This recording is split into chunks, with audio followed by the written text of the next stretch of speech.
I have Alfredo next to me. Alfredo Behrens is a professor of cross-cultural leadership at FIA Business School in Sao Paulo. Welcome, Alfredo. Hello, thank you very much for having me here. It's a pleasure. First of all, congratulations for your new book, Thank you. which is Culture Gaucho. Discussions Well, you'll come through it, yes. for Management and Leadership. That's right. I must say, really engaging book. Most of the books I read usually are very dull. Oh no, this one is great fun. I recommend you read it. So tell us something about this book. About this book, listen, I started discussing these issues of cross-cultural management, but I didn't know how we were before Harvard Business School, say, beginning of the 20th century, right? When we started learning how we should manage and lead our own people. So I wanted to find out how we were before we were told how to manage ourselves. And I went to follow the popular insurrections of Latin America. We had quite a few cases to speak of. And I wanted to know how these people led their people and how they managed them, recruiting, evaluating performance, firing, It's essentially the things that we have to do. And I analyze these insurrections through the voices of two iconic literature gauchos, cowboys. These people are great characters of Argentinian literature. And through them, I represented the two opposing views of Latin Americans regarding foreigners. Right. One is xenophobic, leave this region for ourselves and nobody else. And the other one, a bit more cosmopolitan, saying, well, listen, I know the feeling, but, we need them. They know things that we don't. We need the technology, right? So these two opposing views are of these gauchos that on horseback, they ride observing these revolutions and finding out what works and what doesn't. Okay. Right? So I take them from Argentina, through Brazil, through Venezuela, Panama, all the way to Mexico. Right. Okay. So cross-cultural issues, then that's a big thing in your book.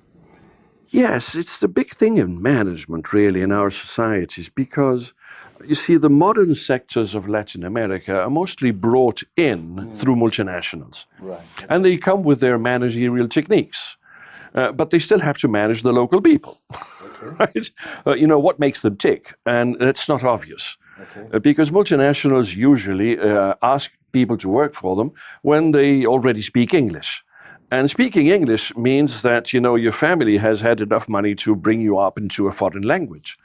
And so you don't really hire the normal people of the country that you go. You hire the higher classes. Mm-hmm. And through them, you have to learn to manage the rest. And it doesn't really work as well as you would expect. Okay. Right? So this is why I think that all management in Latin America is cross-cultural management. Okay. It's not only multinationals managing Latin Americans, it's also the fact that you're managing through a high class. Sure. Right? And these people in the high class are like the Portuguese comprador were in China in the 17th century. The Portuguese sailors would go there and buy, but there were people that bought for them. Mm-hmm. And these Chinese were called comprador. Okay. And the people that are in between, they tend to try to emulate the behavior of the well-to-do, the foreigners, the ones that know how things are going. Right? And so they try to become them, and in the process, they are denationalized. Right, okay. So they lose the capacity to lead and manage their own people. So this is the conflict I want to always get to. Fantastic. That's great. Now, listen. I think most of our students that study for various MBA programs at Warwick Business School, they aspire to get to that global leadership type of function. Yes. So I'm wondering whether you have any key tips that you can share with us for those people who really want to get at that level and do cross-cultural leadership. If they don't have a good professor like yourself, then what should they do? Well, I think that they should watch films and read literature of the people. Reading the literature, you understand what makes them tick. This is essential. because if you don't have the chance to travel, and you know the world is big, so you have to travel to many places, and you don't know where you're going to be sent to by a multinational. But when you get the first hint, well, then get hold of whatever bibliography you have, Romans, literature, and films, and figure out how they behave. And this is what the people there would expect you to be like. I mean, for example, I had to interview or help out a coach, a Swedish CEO that arrived for a large company in Brazil. And we had breakfast together. And when the breakfast was over, I told him, listen, if you don't learn to watch people in their eyes, they won't trust you. And it's something that, for example, comes out quite difficult for British people to look at other people in their eyes. I mean, I studied at Cambridge for 4 years. And, quite frankly, having a look into the eyes was pretty difficult. Because it's not into the English culture to look into people's eyes. And just to squirt out, look in the wall, look at the floor, look somewhere else. But if a Latin America doesn't perceive that you are trusting them enough as to look at them in the eyes, they will say, well, what is this person hiding? Might be hiding nothing, but that's the impression that they give. Okay. And do you have any tips for Western people from, Europe or Western societies that they're going to go to Latin America, for example, to live and work? What are the kind of tips for those people to be successful in Latin American cultures? What is the culture in Latin America? The culture in Latin America is pretty untrusting, right? So, for example, Americans, 35% of Americans will tell you that they trust people they don't already know. Okay? Now, in Brazil, that's 5%. So it's the same level of Colombia. And Colombia has just come out of 50 years of civil war where nobody trusts each other. Right? So Brazil is a large country and only 5% of the people there will trust people that they don't already know. So my tip, if you ask me, which is pretty hard for a multinational, is don't hire individuals, hire teams.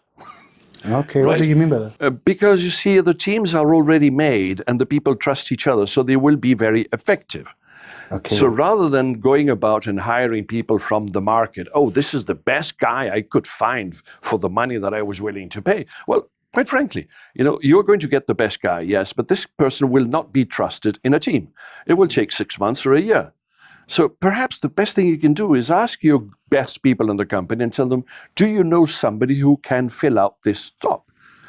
Because they probably want that team to succeed and they're not going to recommend somebody who they don't trust.